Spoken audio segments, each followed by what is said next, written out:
I'm seasoning the Blackstone today. Tomorrow's Mother's Day.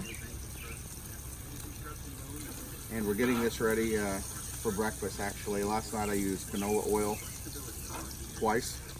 three times.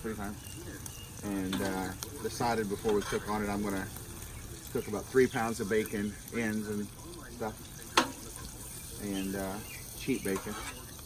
Get it good and seasoned, then we're gonna start using it.